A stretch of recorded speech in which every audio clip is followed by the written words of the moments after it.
All right, so why don't we go ahead and get started? John, first of all, thanks for joining us. I know it's a little bit later morning for you outside of Boston, so thank you for being here this morning. And I'll let you kind of do a quick introduction of yourself and kind of what your expertise is. Sure. Well, first of all, thank you, Ken, very much. Thank you for including me. Hopefully, one of these days I'll be able to make an in-person event, but it would be a bit of a distance for me today. I'm in Boston, and I also want to just say thank you for your opening. It's great to hear something that's a lot more encouraging. I think all of us just want things to go well in the economy over the next few years, and so. I couldn't agree with you more that my biggest fear is that it's a self-fulfilling prophecy at this point. But to your question, to introduce myself real quickly, I'm a veteran marketer. I started my career in the advertising world, but for the last 22 years, I worked for Reebok, and I had a variety of roles, really all of them touching marketing in some way. Sometimes focused on the US. I ran the US marketing group for a bunch of years. I also have done a lot in partnerships. So if you like sports, I've done contracts with Allen Iverson, Peyton Manning, David Ortiz, worked with the NFL, the NBA, all the teams in the NFL, CrossFit, so forth and so on. But also have touched upon the entertainment world with Cardi B and many others as well. And yeah, I think the key for me is that I've gotten to do a lot of different things. I've done the most deals of anybody in the history of Reebok, but I've also worked internationally and traveled the globe and worked with our markets all around the world and ran, more the marketing group in the US. So yeah, I think that's maybe gives you a sense of who I am. Well, the fact that you were there for 22 plus years, also that in and of itself deserves a nod. You don't see that very often these days. No, it's there's two kinds of people. I apologize if I use too many sports analogies, but I come from an industry where that's more than okay to do that. But there's the LeBrons of the world and there's the Steph Currys of the world, right? And the LeBrons of the world represent mobility, and they represent mobility in a good way. I mean, LeBron has won a championship in Miami, Cleveland, and Los Angeles. And then there's Steph Curry, who stayed home, right? Like he's been in one place all that time. I don't know that there's one right path. There's only what is the right path for each of us. Mm-hmm. My right path was to stay at Reebok for a while.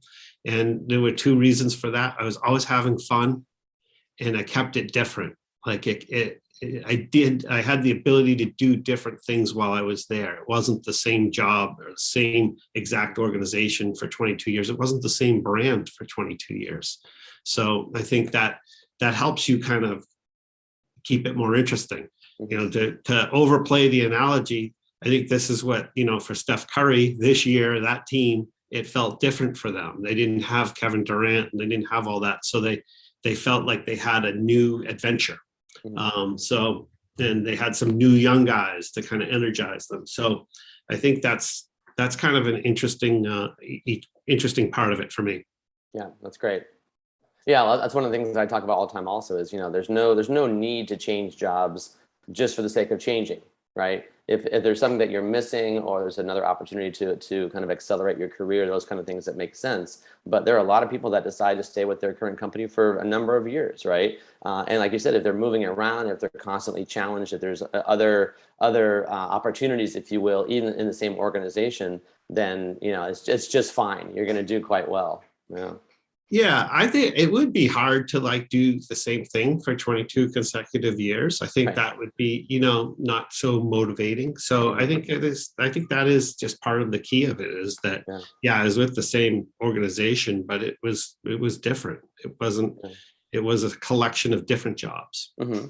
Can you give us a bit of a glimpse into kind of the inner workings of Reebok to a certain extent, the different roles that you had? Is it that you were typically tapped on the shoulder and said, hey, John, we want this to happen. We want you to lead that. Or did you kind of proactively look for opportunities to expand your career and move into different groups? Yeah, I think a little bit of both. And maybe like let me throw it in a few different directions too. Yeah. So there were times where it would be like I could see something, an opportunity, and I would volunteer or work my way towards that opportunity. So there was sometimes I can think of where that happened for me.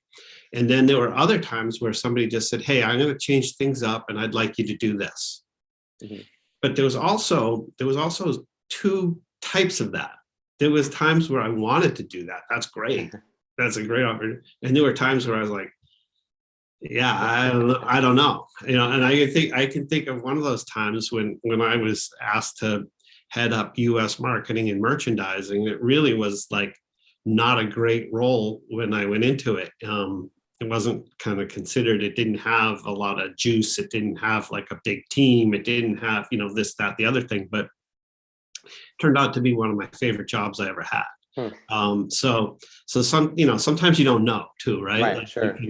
But at first I was like, oh, I don't know. I can I'm curious, remember did you the ever? guy I worked for, because it was his boss that said, I want you to go do this. And I remember the guy I worked for said, sorry about it, you're getting a shit sandwich, but it turned out to be something that was very fulfilling, and we grew and we became, in our industry, footwear news marketer of the year in the US, and I was leading the marketing team. So it was like really fun and fulfilling. So sometimes you don't know too.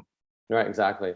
Well, and I know, over the years, Reebok, over those 22 years that you were there, Reebok really kind of not reinvented, but really evolved as a company, right, as well, where, I think when you and I had first spoken, you had said that a lot of companies, start off being more apparel and then move into shoes, right, or vice versa. And so in the Reebok's case, there was so much more apparel and so many more products that were being added to the mix over those years also.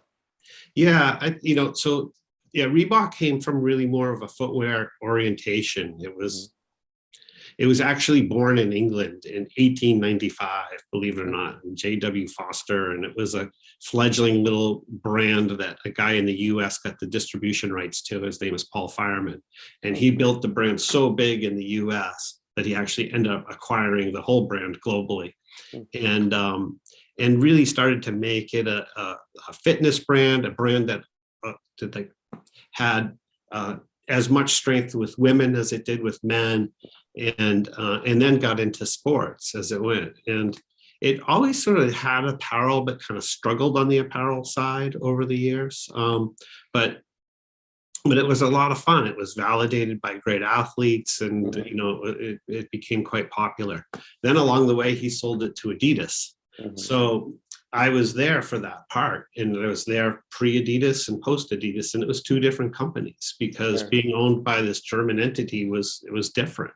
And Adidas was the sports dominant brand, so it pushed Reebok really into a classics and fitness space only. So we had to adjust and kind of deal with it and make the best out of that for a while.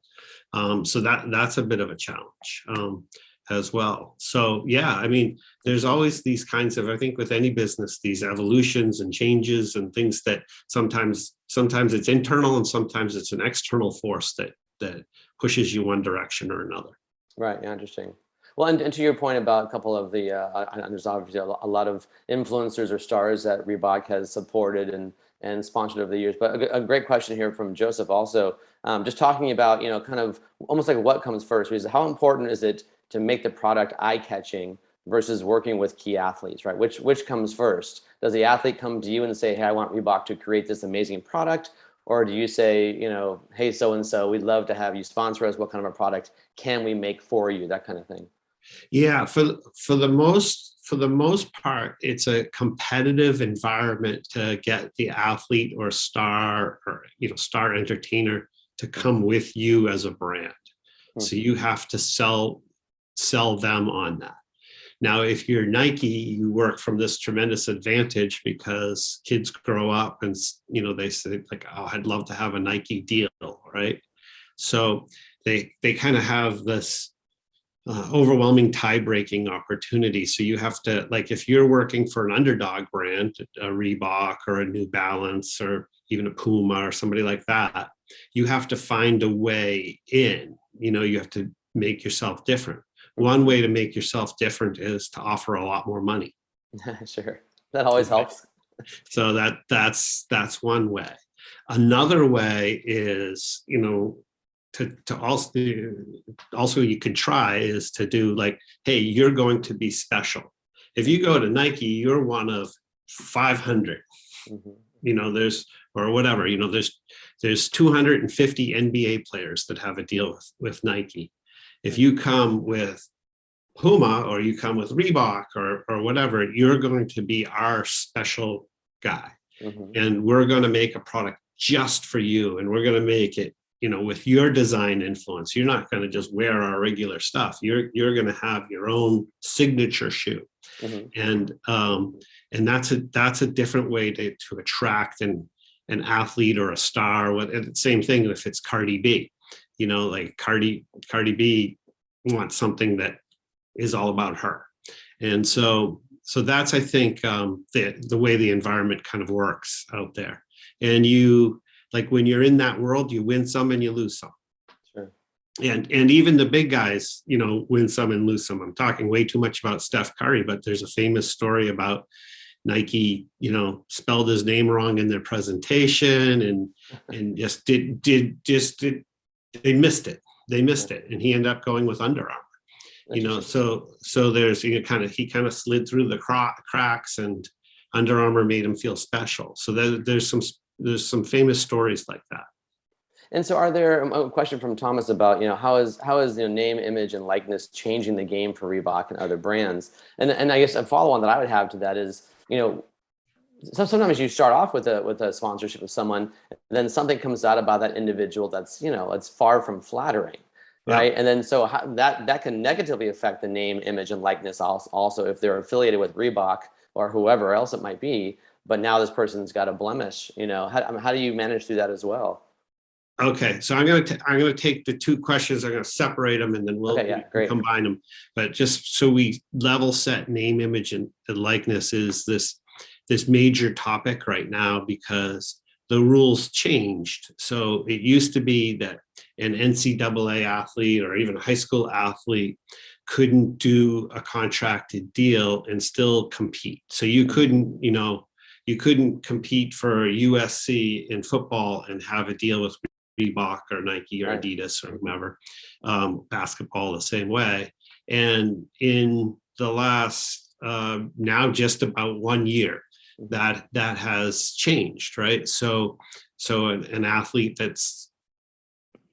she could be a volleyball player that has 12,000 followers. Reebok can contract with that volleyball player to post on Instagram or TikTok or wherever it may be, wearing the Reebok shoe, and we pay her, or maybe we give her product or whatever it is that the deal is that's worked out to, and they can do that and still participate on the Louisiana State University volleyball team. And so that's name, image, and likeness. So it's changing the world dramatically. And we plunged into that world of name, image, and likeness last year with Reebok, and I did 2 tests with 50 athletes each through 2 different companies that were aggregating athletes and could kind of handle the logistics of all that for us. And the results were really, really strong. It's hard to pin the ROI on it, but what you could see is you could see an uptick. You could see marvelous creativity from these young athletes. We did it 50-50 men and women. And, logistically, it really works. And it's something that Reebok will continue to do. So I think it's a big deal. Now, there's a ton of implications about name, image, and likeness, and about schools gathering sponsors to pay athletes and competitive balance. And there's a whole other side of that could be, that's somebody else's fireside chat meeting, that you could just spend on that forever. But it is a big deal that now you just don't have to wait for them to be pro. Hmm. Now, and so is there just a quick follow on to, is there a new dedicated person that focuses on NCAA athletes? so for sure there will be in certain companies that Right. want to do that. You know, for Reebok going forward, it was just part of our influencer marketing strategy. Okay. It's fine in the same It's umbrella. Really, yeah, it's really used when it's appropriate for certain product, you know, Mm-hmm. so a basketball shoe or a fitness shoe and all that. And yeah, and I do think also it is interesting too, because, you know, influencer marketing agencies are a big deal now. Mm-hmm. And they exist and they're out there. But now there's these companies that are aggregating these college athletes because they can do it digitally, right? They can just find them all digitally and sign them up and all that. And it's and now I think there's kind of this whole world where you can just go straight to those guys without using your agency, right? Mm-hmm. Like, so why do you need to do both? Yeah. So that's, I think, that's kind of the NIL space. And and again, there's the whole ethics part of it and all that competitive balance and all that, but it's definitely a space that I think is viable for marketers. And there will be some settling out too, right? Where some people are paying way too much for an athlete because they want them to go to a school, and then they'll find out that the athlete doesn't do that well as in the sport at school or whatever. So there'll be some market correction there, but that's a hot area. The other area that you talked about is the negative, right? Like this is always like a major worry for brands. I remember, especially for college athletes, where they're a lot of them are still kind of in that heavy partying mode too. You know? Yeah. Like there's a lot of weight on their shoulders. Yeah, and I think and I think exactly. I think actually probably that part we sometimes almost worry a little less about than some of the other parts. But I'll give you some of the other examples. But like this is a major thing that I know Casper Rorsted, who was the CEO of Adidas, said that's one of the things that keeps him up at night is that there'll be some action that causes brand equity to be lost, right? Like that there's something that happens, and certainly a partner is one of those things that can happen that can cause that, right? So yeah, you know, so for Reebok in 2020, which was a challenging year for everybody, I mean, there was also everything that happened with George Floyd and the awakening of consciousness across the country and world. And we had a couple of entities that had some struggles at that same time. We had CrossFit, which is a wonderful partnership over many years for Reebok, and had, you know, blossomed into a big charger. And we made a lot of money through CrossFit because we had the rights to do product with CrossFit on it.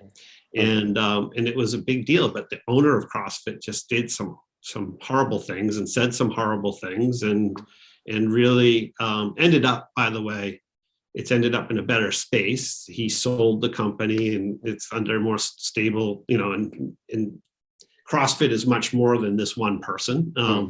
But that caused us a lot of problems for a while, right? Like, how do we deal with it? And we took the approach, okay, you know, our deal is ending and we're not going to renew, you know, like, so we've got some obligations and we're not going to break the contract because it didn't have that much longer to go, but we're going to say, hey, we don't want to associate with that anymore. And we took a very proactive approach. And there have been athletes and different partners that we've broken up with over things that have been said and done. And then other times we've had some challenges, but we've kind of decided to stay with the partner through those challenges. Maybe they've apologized, or there's more to it, or what have you. But it's definitely something that you know, brands have to think very hard and long about. Yeah, like crisis management, especially, and again, especially with whether it's influencers or whether it's, you know, college athletes or what have you. I mean, it's just a whole different age group and a whole different, you know, level of maturity, honestly, that you know is good and bad depending upon what side you're on. I think that's right, but I think that an influencer who goes to, you know, the University of LSU and you paid $500 for, there's not a lot of risk there. The risk comes if you're Adidas and you have this huge business built around Kanye West. Right. Yeah, true. All right. And it's worth That's a good like, example. Yeah. and it's worth maybe, sales of the Kanye West product are $1 billion. Hmm. Right. It's That's a big, substantial. Yeah, it that's is. a big risk, right? Like, so, you know, Yeah. those are the ones when it's got like a material business around it, for us in the years, CrossFit had a material business. Allen Iverson had a material business, and Mhm. he ended up doing way more good than not. But that was, there was a couple times along the way that there were some challenges there. So, Yeah. so Interesting. those, I think it'll be less, yeah, okay, we're never going to work with that volleyball player or that football running back again. Big deal. Mhm. It wasn't this big material business risk. Sure. Yeah, exactly. Business risk is if you blow up $1 billion business. Yeah. Wow, interesting. So just a quick question about, and this is, I'm going to ask in a broader way. The question was about, with the reshuffling of the conferences, does that affect Reebok? But I'm going to make it a little bit bigger. There are some things that are out of your control in the marketplace, right? Relying so much on the sports world, whether it's baseball, football, basketball, whatever it might be, reshuffling or not. How do you manage through that kind of change where you have to adjust potentially, you rely on this market, on this world, which is changing without you having much say in it? Yeah. So yeah, for Reebok, that won't be a factor because it's been shifted so much towards fitness and classics. The conference thing won't be. But to take your question is a good one, and the broader thing. I think that a couple things to think about is like, think about contracts that you do, and like how you can maintain flexibility. Do you make it a shorter term contract rather than a longer term? Are there provisions in the contract? So if you did a deal with a school and they, if it's USC and they're going to the Big Ten, that's probably good that you have USC. I don't personally like it because, I like the team still to play in the regions as a fan, but it's probably a better thing for TV ratings and all that. Visibility and branding. Brand is probably going to get more exposure. The problem is going to be if you have a deal with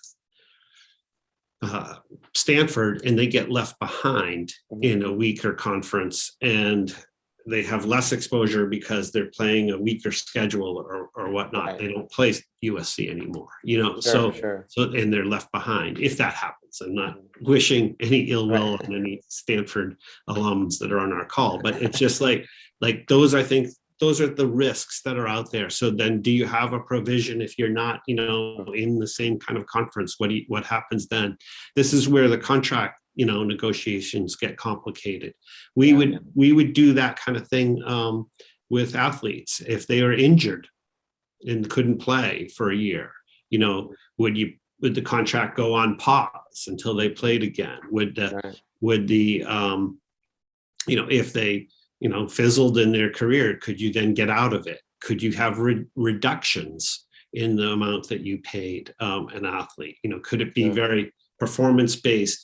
We try to think about it as to have it be performance based upon the business as much, but sometimes it's performance based upon like how the athlete performed on their court or field of play. So those are all kinds of things you think about in those kinds of deals. So to that point also, and I don't know if you know this, but do the contracts also talk about minimum levels of followers? So for influencers, for example, they may be performing as an athlete, but also be an influencer, or there may be those influencers that are not performing. They're not actually athletes, but you're kind of contracting with them because of their large following. Someone has to monitor that and make sure that they're maintaining those numbers.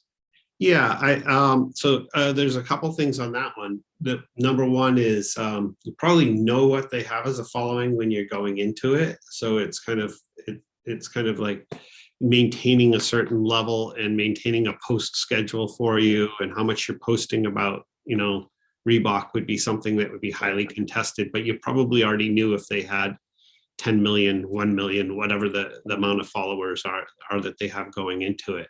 Right. And you also can know a lot about who those followers are too. Are they matching well with the demographic that you want to hit or not? Interesting. So I think that's kind of known going into it. I think the trickier ones are that, I was thinking about this on a run actually earlier this morning. The trickier ones are like the ones that you have to project forward on, right? So I saw LeBron play in high school a few times, and it's obvious, right? Like there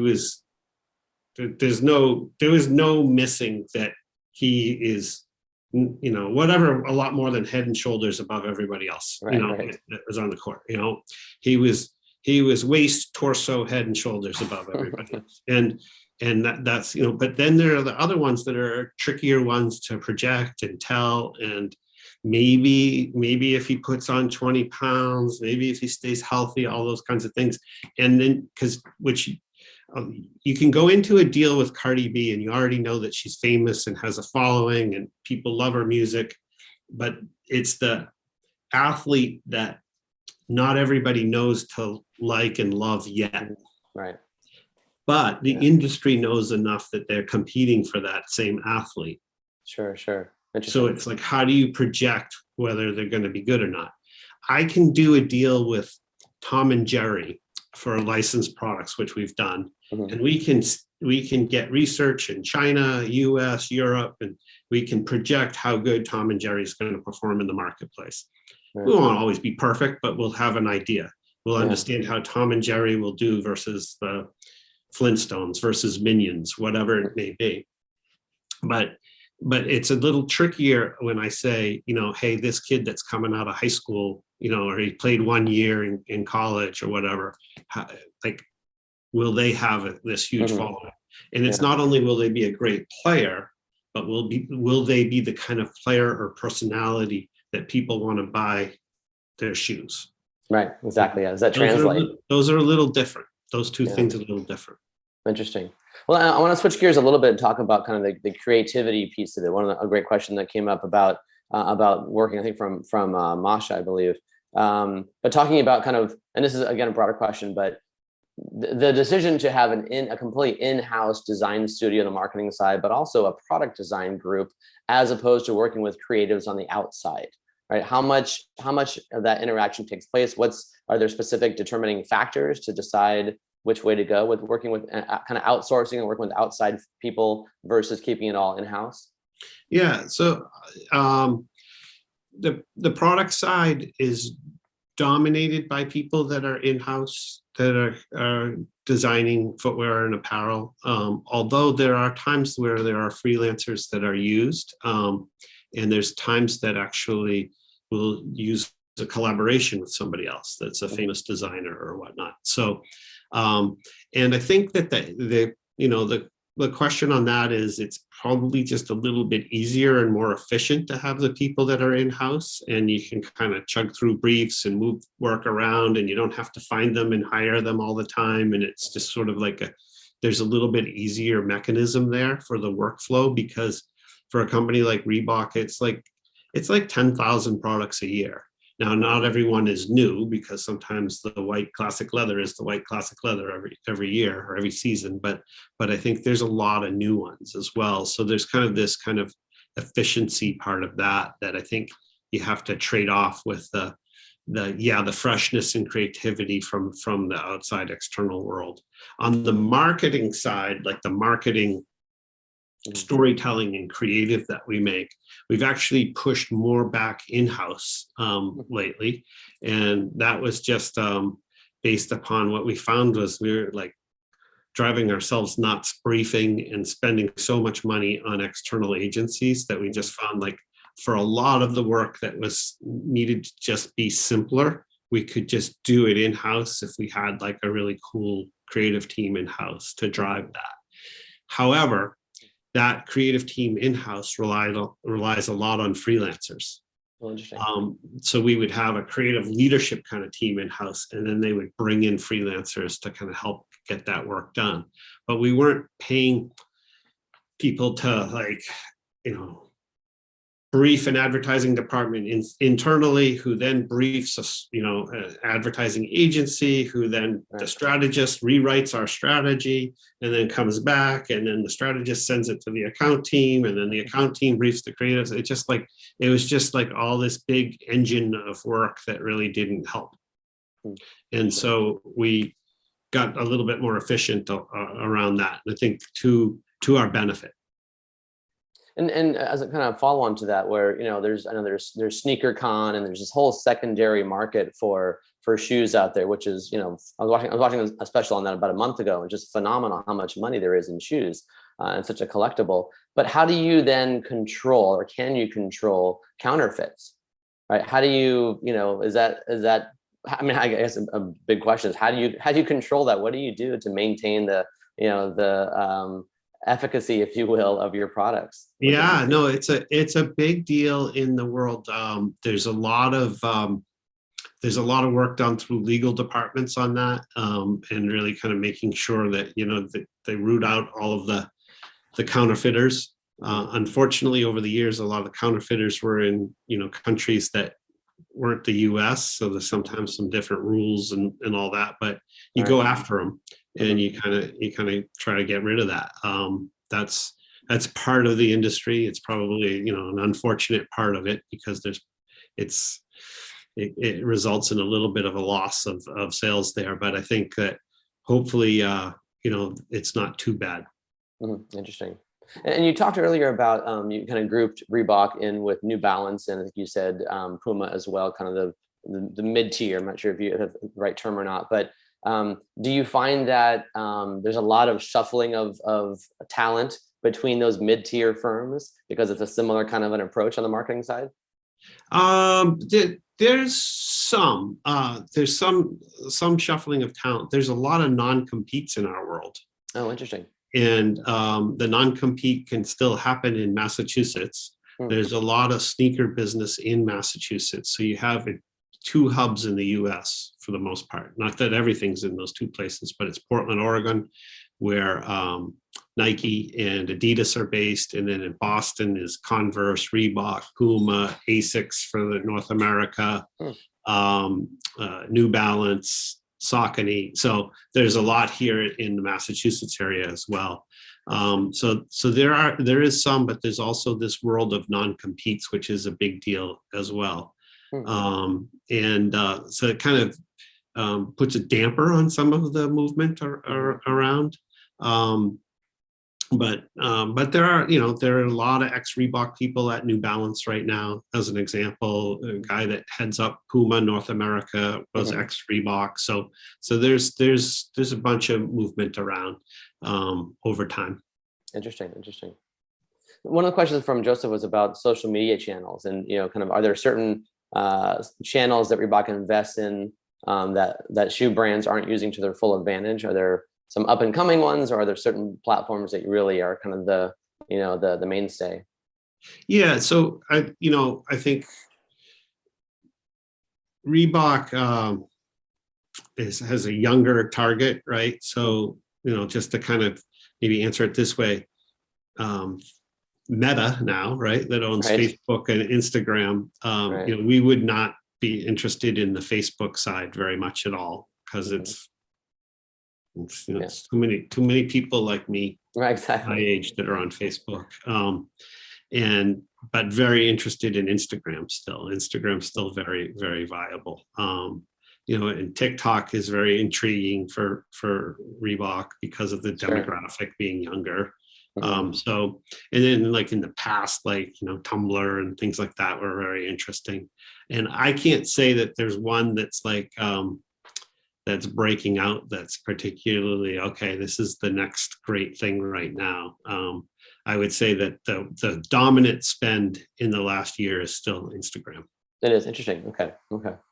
And to a different extent, to a certain extent, from an omni-channel perspective, how have you seen sales shifting, or have they been shifting? Are there a lot more sales that take place now online through e-commerce as opposed to in a brick and mortar store? Talk about that shift a little bit.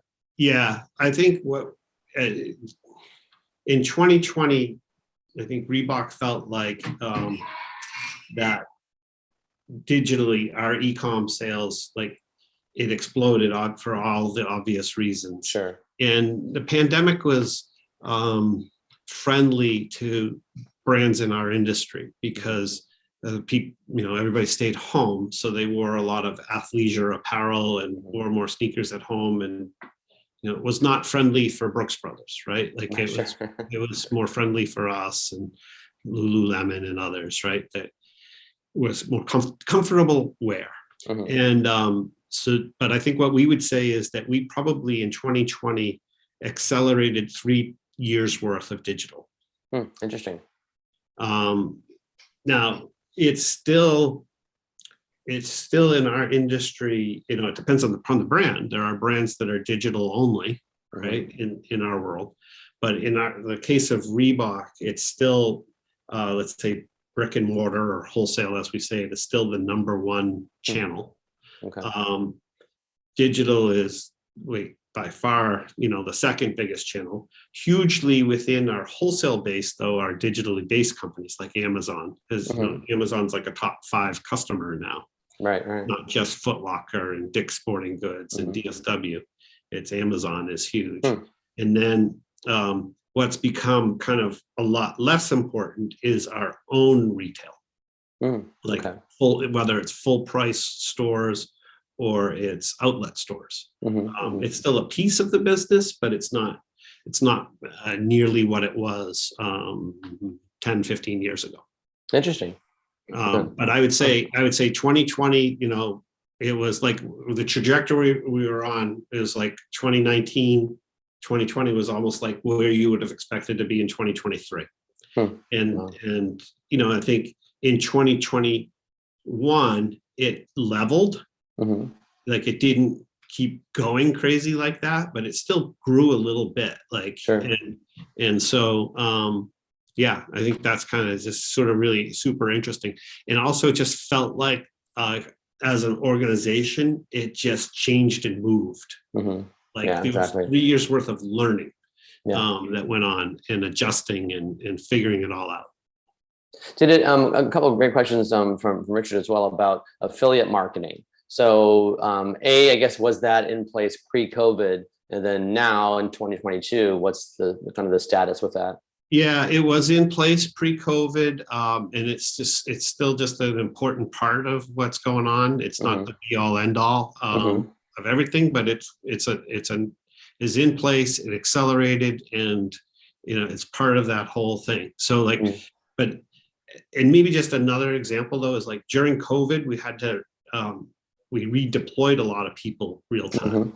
Right, from one job to another. And what we were really doing is moving a lot of people from, here's an easy example. If you were working in event marketing, you weren't really busy in 2020, right? So we redeployed event marketers into digital. And they were getting trained and learning new things and learning to work in digital. And that was happening real quick in real time. Interesting. Has the event? Oh, I'm sorry. Go ahead. Yeah, no, but it was less like let's just do it now. It was very flexible and agile, and people were very willing because they're like, okay, I'm gonna learn something new, and nobody wants to say nobody, but people really don't want to just sit around. They want to be useful and helpful, right? So, it was good. Are you seeing a resurgence of events? Do you think is it coming back to the same level that it was pre-COVID? I think getting closer. I think I think it's getting there, and I think there's an interesting piece in the New York Times this morning about the current COVID wave, which is pretty big in New York City right now. And it just said New Yorkers just whatever. The word they used was meh. Right, which is a big term. Yeah, right, exactly. The New Yorkers are meh about the fifth. It's the 5th COVID wave. Right, exactly. Yeah. And it's kind of I think people are like, yeah, I'm going to the ball game. I'm going to the event. I'm going. If I get it, I get it. It's kind of like a bad flu season kind of a thing. Yeah. Yeah, I think that's kind of the general, that's not everybody. Sure. And there are exceptions and there's all that. But I think marketing is a collection of generalizations. So I think that what you're seeing is a lot of people just kind of like, we're going to power through. If I get it, I'm sick for a few days and move on. Yeah, exactly. And what about from a licensing perspective as well? Does Reebok do any licensing also of products? Yeah. So we do, and I say I've left Reebok in Yeah, it's full okay. disclosure to everybody. After 22 years, I'm not surprised you're still saying we. Yeah. So Reebok does two licensing, directions, both directions. Reebok license a lot of their IP for other people to make other products. Reebok has people that make socks and underwear and fitness equipment, treadmills and anything you can think of, wall balls or whatever it is that you want to use. And there's all kinds of products. The company that currently owns Reebok is really a big time licensing company and is really aggressive on that front. Oh, wow. So they'll do things that, you'll be able to see things that we never would have thought of in the last 20 years that, Reebok cornhole boards or whatever it may be, and that's, a funny example, but there's a lot of like things that they can unearth, and that's part of what they're doing. It's called ABG, is the company that owns Reebok now. Oh, wow. Then the other direction was licensing IP to be used on Reebok products, and that's my example with Warner Brothers IP, right? Or Hasbro IP, or Disney IP, and all that, and it's also IP that could be Cardi B or whatever. So some of these contracts that I say we did, you could do a contract with an athlete or a person, but also with minions. Right, sure. Yeah, exactly. And that is a very active side of the business and does well because, there's all these fans that you bring in. And what we found was that when you bring in people to the brand like that, they stay and often buy other things. True, yeah. A question from Joseph about, he asked specifically about bringing Reebok pumps back to mainstream, but I'm curious about, you see even like McDonald's where they have their McRib, but it's only out for a short amount of time and it goes away for another, 9 months or whatever. Is that similar in the shoe world where you have certain products that are out for a limited time, you take them away and then bring them back? Yep. There's another old phrase in marketing. There's a lot of new things we talked about, but there's some old things. Scarcity builds demand. Ah, there you go. Right. So yes, for sure. That is definitely part of it, is like, how do you do that? When is it the right time? There's all these things. When now it's kind of like, what is coming back now? It's hard to believe, but around 2000 is in. Right. Yeah. That's retro. Exactly. Right. It's hard to believe that 2000 is retro, right? But it's 22 years ago. Right. It's like, it's like that 70s show was big 20 years after the 70s. Right. And exactly. And now 20 years ago was around 2000. Right. So it's like when you kind of bring things back, and there are certain things that you can bring back multiple times because they're evergreen. And they have followings. Right. The pump is certainly one of those. It's a great example, whoever asked that question. And it definitely has a following. Particularly, it's interesting too, it just brings up another point. The pump is hugely popular in Asia. Oh, wow. So that one just works in Asia every so often. You need to keep it fresh and keep it cycling through, but it's huge in China and Japan and Korea, and does very well for us. Interesting. Okay. So switching gears a little bit. So you talked about so many different trends out there. There's an awful lot to keep track of and to follow and to maintain and be ahead of the curve in some places and then wait to be a little bit, more cautious than others. How has that changed the type of marketing talent that you have hired over the years? Right. What do you look for now, or in the last 6 months before you left, that maybe it didn't matter 5 years ago or 10 years ago? That's a great question. I think Well, let me start with the things that are probably the same, and then we can kind of figure out some of the things that are a little different. Yeah. But I think the thing that's the same, for me, I always look for people I thought were going to be smart, hardworking, and good people. Right. Sure. That's kind of like a baseline. That's consistent. Yeah. Right. Maybe that's trite, but you're looking, smart. Will they work hard all night? And, will they be good to one another? Will they right? Sure. Yeah. Will they be part of a team? All of that. And at Reebok, you also always look for somebody, because of the nature of our company, do they bring some passion to it? That's like either they're into sports or fitness, or they're a sneakerhead, like you mentioned that before. Right. Are they culturally connected? Are they, into art and music that we can connect that way? Did they bring that? Right. So I think that's really ultra important. I think what's changed, it sounds like too easy an answer, but it's just like, do they have digital skills? Do they know something about influencer marketing? Do they have some experience in that? Do they, how do they do that? Do they know how to create creative for a digital environment? Do they, there's the whole e-com business. Do they have skills in that? Do they have skills in retention marketing? All those kinds of things. Those are just like, I'm sure that, but like somebody that has those kind of skills, they can get a job tomorrow, right? Right. Yeah. That very transferable. That's hugely transferable today. Like in 15, 20 years from now, who knows? It could be a different world. But like that is those kinds of things I think are enormously important. And I think that, right, wrong, or indifferent, there's a little bit of always a youthful bias at a company like Reebok, because you're looking for people like that know things that I don't know, right? Sure, yeah.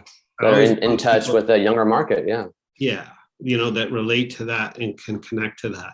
And that's a little, that cuts both ways. There's a negative to that for all the obvious reasons, but that's, you're looking for some people that have that, or they, at least do they know, they may not be cool themselves, but can they identify cool, right? Right. It's like Lorne Michaels for Saturday Night Live wasn't maybe the funniest guy, but he could identify what was funny and who was funny, who would be successful, right? So you're kind of looking for people that kind of, think this is, I'm certainly not cool, but at least I kind of knew cool when it hit me in the face, like, so there's a little, and because there are some people that aren't cool and don't know cool if it like tackles them. Yeah, so exactly. like, there's a little bit of that I think involved too. And actually, to that point, I'm not no, sure. Hey, join the club. I'm the same way. Trust me. That's why I have kids that can be cool, right? Yeah. So actually, an interesting question from Janet about the metaverse, and to your point from a minute ago about being cool and being in touch with what's cool. Is there a team dedicated to trying to figure out should Reebok have a presence in the metaverse, or how does that come into play if it does? I wouldn't think there is right now exactly that, but there's a lot of, like, I'll give you an example that maybe kind of gets at the question. There's, Reebok has worked on, let's do an NFT, of a shoe design lends itself really well to an NFT, right? Like, so, be the person that owns the, NFT of the original shoe design or what, right, sure. So I think those kinds of things, those ideas are at the forefront of creativity and what can you do differently in the industry. Yeah, interesting. Okay. Another question came up actually, which is a different discussion point, but I'm curious about it. There is so much consolidation and for kind of free-flowing investment capital last year, right? And that's obviously kind of dried up over the last few months here. But is there a lot of consolidation happening? Does Reebok have a group that's always looking for potential acquisition targets? Well, Reebok was owned by Adidas. And Adidas actually decided to go the other direction. They decided, like, we want to just focus on making Adidas great. So over time, they sold off all of the other things that they owned. Interesting. So, you know, at one time, Adidas owned Solomon. They owned TaylorMade. Via Reebok, because when they acquired Reebok, we also owned the hockey company, which owns CCM. If you're into hockey, that's a big brand in hockey. So we owned Rockport, the casual and dress shoes and all that. Reebok owned Greg Norman. So we brought all that with us to Adidas, and they sold all those off. And the last piece that they sold off was the big one, was Reebok. And their strategy was, they want to just make sure the three stripes of Adidas are great. And so they went actually in the opposite direction. So because we were owned by Adidas the last, 15 years or so, it was kind of more about their strategy as regards to acquisitions. Previous to that, because I mentioned there were a number of things that Reebok bought along the way, there was acquisitions that made strategic sense for Reebok. Owning a brown shoe company balanced brown shoe trends versus sneaker trends. So if you owned Rockport and it becomes a brown shoe world, okay, that does well if sneakers are off trend for a little bit, and vice versa. And sneakers have been such on trend now for a while. For a while, yeah, exactly.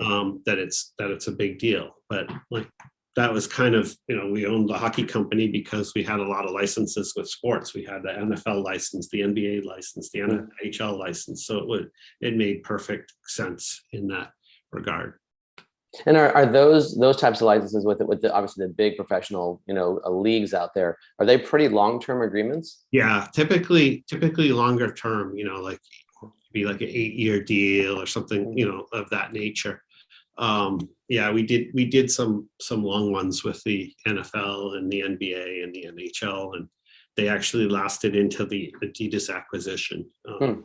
One case we moved the contract over to Adidas. Those kinds of things. So yeah, they're typically longer term, but they were a ton of fun to work on. And one of the things that Reebok did that really was I got to work on it as part of what I was doing, was we sort of revolutionized that business, because the NFL would do contracts with multiple vendors. So you could have 3 different companies making an NFL jersey. And they were basically just all competing against each other so much that they would, say, I'm going to charge the wholesaler $18 for it. And somebody else would come along, I'm going to charge them $17. And the next guy says $16.50, but they were making the jersey worse and worse each time. Right. Yeah, exactly. The margin and glutting the market so much that you could go, this is around 2000, you could go buy NFL jerseys in gas stations, because it was just like, they weren't treating the NFL brand and the team brands appropriately. They weren't treating them with respect. So Reebok was approached, do we want to be part of it? And we said, we do, but only if we do the whole league and we own the whole thing. Yeah, interesting. And the NFL ended up going with Reebok. And as a result, we were able to just really dramatically change the quality of the product, clean up all of the distribution, and make it like really a viable long-term business. And since then, leagues really, I think, do a much better job of protecting the licenses that they give out, to also think about like the quality of the brands that they have, right? Because an NFL mark is a big deal, or a New York Giants mark, or a New England Patriots, or San Francisco 49ers, or whomever it is. That should be precious. And they do these like marvelous TV productions and all this, that the jersey and the sweatshirts and the hats should live up to that. Yeah, right, exactly. And it was kind of an interesting way to do that right, though. You needed time to do it right and clean up the market and get it going in the right direction. And it was wonderful for Reebok, and it was wonderful for the NFL teams. Interesting. Wow. A last question here, then I want to kind of give you a chance to wrap up with some other kind of longer term ideas. But so the question was about, is there a minimum age that you are willing, and maybe this is an industry standard, I don't know, that you're willing to start sponsoring somebody, whether they're an athlete or even an influencer? What's kind of the ethical or appropriate age to start that? I don't think that there is a minimum age Okay. that exists. Sometimes some of these, particularly I think about tennis, some of these tennis players have been super young Right. when they've started. It's in the movie, but Reebok did deal with Venus when she was quite young. Venus. Right. Remember that? Yeah. And I think it's like when can that person help the brand? Mm-hmm. And what is the right business decision as it regards to like projecting that person's ability to help the brand earn. Yeah. And I don't know, the ethics part of it is tricky, like, oh, okay, they're working, this is an issue. But sometimes also if you look in somebody's refrigerator and there's not a lot in there, for them to get a contract like that can make a big difference. And so I think there's the flip side of the ethics is like, I think that's the flip side of the NIL being a really good thing, right? Like, Right. Yeah, sure. I went to Duke and I love Coach K, but should he be the one that makes all the millions? And Right. the kid that goes there doesn't, they get a great education, but like, exactly. should they not be allowed to say, hey, wearing this and make a little bit of money and be prohibited from that? Seems and help their wrong. family out, and exactly. Yeah, when they don't have a lot, Right. So there's the ethics thing kind of cuts both ways, I think. Yeah, I think you don't want to, you have to be careful that you're not taking advantage of somebody. Those kinds of things, those are clear ethics things to me, but I don't know that there should be a minimum age. Yeah, that's a good question. I mean, there's it's that fine line between coming across as being exploitive and then not, but or having an impact and really positively impacting someone's life and a family's life too. It's a really good point. Yeah, exactly. Right. So last question here as we wrap up, and this is kind of a forward-looking type question. Where do you see things going on the marketing side? What kind of trends do you see emerging based on what you've seen over the last number of years? Where do you see things going in the next 3 to 5 years, and as far as marketing goes? Yeah, I think that there's going to be continued adaption to new formats, but still storytelling. Like I still believe storytelling is like such a the thing of marketing, right? Like is being able to tell the story. And I think that as we continue to have like different formats and working with social, but like social has evolved even in the last few years to make video so much more important, right? Like, so if you had said like social media is a huge deal, you could have said that 5 years ago, but it was different then than now. And I think that the formats will continue to change and evolve and get more attractive for consumers, and consumers' eyeballs will go to the formats that they like the best. But like, how do you tell stories in that is like the key, I think, going forward. I think that's enormously important. And then I want to say something about people and team leadership. It's like, how do you, in this world, balance the needs of people that want to be home, that want to have flexibility in their work, be able to work from a dining room or a living room or where a home office, all those things which are really good. But how do you balance those with also those things that come from having a team together? Right. And those like the ability to find ideas and creativity. Oh, you're working on that? I got an idea that works with that. The spontaneous things that are a little harder to do, quite frankly, when we're separated. And so how do you kind of bring those two things together? How, if there is a recession, how will that shake that out? Right. And how will we all work to find the balance of that? I have a daughter that's 24 that started at a media agency, and she's dying to be in the office because she just wants to meet people and be with them, Right. But then you have, like, I have a neighbor over here that just loves staying home every day because they it's easy to get to the Little League game or Right, whatever. exactly. Flexibility. Both are right. Yeah. But it's like, how do we balance all of that? I think going forward. Well, I'm curious, what is Reebok's policy right now? Is it hybrid? Are they allowing hybrid? Yeah, Reebok is going in right now 2 days a week. Okay. And it's typically you can go in 5 if you want. That's no problem, but you have to go in 2, one of which is assigned by the department, and the other of which is typically are all falling on Tuesday, Wednesday, or Thursday.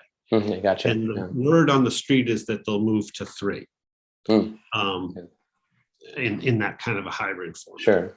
Which is what we see with most companies as well. I mean, that middle ground of 2 or 3 days in the office is pretty typical, with one of them being the same every single week, and then you get to choose the other 1 or 2, but you got to stick with that. You can't keep changing from week to week what your days in the office look like, right? Yeah. And I think that there's also some more flexibility given to certain roles. True.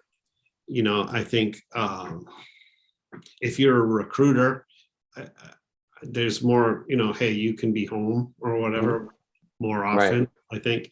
I think if you're actually dealing with, product, we want to look at it together and look at like that sample, and is it right? Is the color right? Oh no, there's a benefit of like holding it, touching it, being together, doing that. So I think there is some also, I think, nuance. Sometimes we want to make everything one size fits all for some fairness reason or something, but like there's probably some reasonableness test on what should be together and what shouldn't necessarily have to be together as much. I agree.